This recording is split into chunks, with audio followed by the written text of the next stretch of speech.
Draft day here in Montreal as the Philadelphia Flyers do their final preparations for the first round tonight and the rest of the proceedings tomorrow. We are joined now by Flyers General Manager Chuck Fletcher. Chuck, thanks for taking some time, and I'm sure it's nice to get back here with everybody else. We've had virtual drafts the last couple of years, but it's always been something for the NHL to be in one city at one time, and we're back to that now.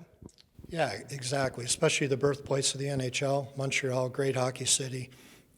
You know, it's been the city's alive.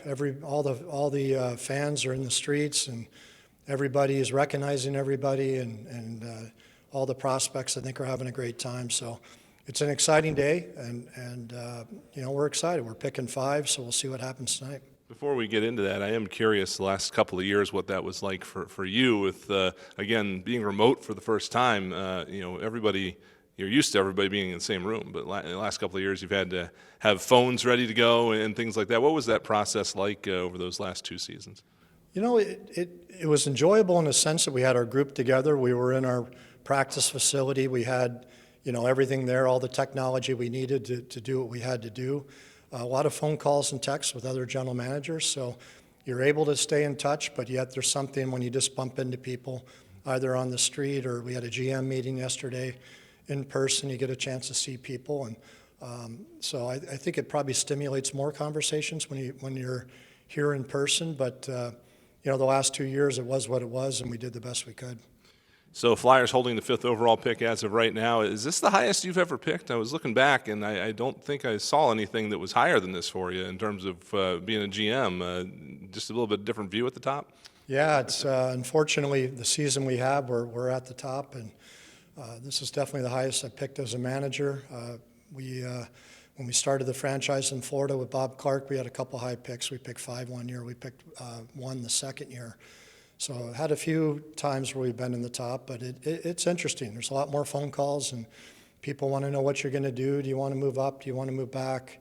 Would you trade the picks? So it's certainly a commodity that people are interested in, and as we are as well. So we're having our final meetings this morning. I think we're ready to go, but we'll go through the list one more time and get prepared.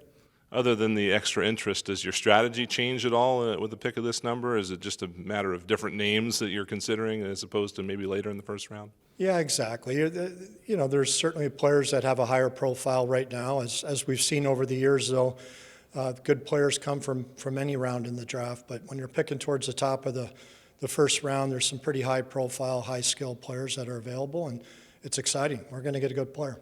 Can you sum up for us what you guys are doing here over the next few hours, just trying to finalize things and maybe consider anything else that has come along just in the last little bit?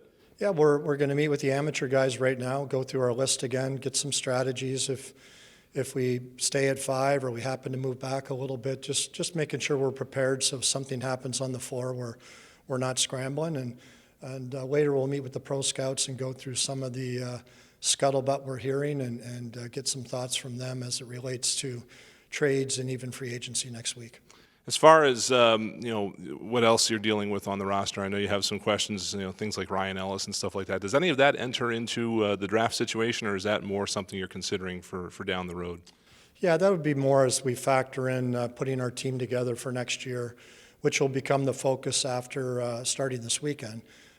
But for the draft, no, I don't know that any of these kids are going to be ready to step in at 18 years of age and play. So it's more about the future, and that's the exciting thing. We're gonna be able to land a high skill player. And just to wrap things up, take us through day 2.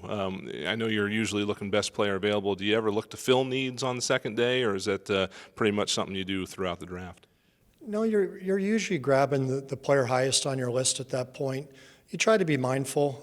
I don't know if you want to draft all forwards or all defensemen. You want to make sure that you have a mix of everything coming, so your talent pool is somewhat balanced as you go forward. But you're never going to go buy a player that you really like just for a position of need. So we'll see how that plays out. But you know, tomorrow the picks move a little quicker tomorrow, but tonight should be a lot of fun. All right, Chuck, thanks for your time. Appreciate it, and best of luck here over the next couple of days. Thanks, Smitty.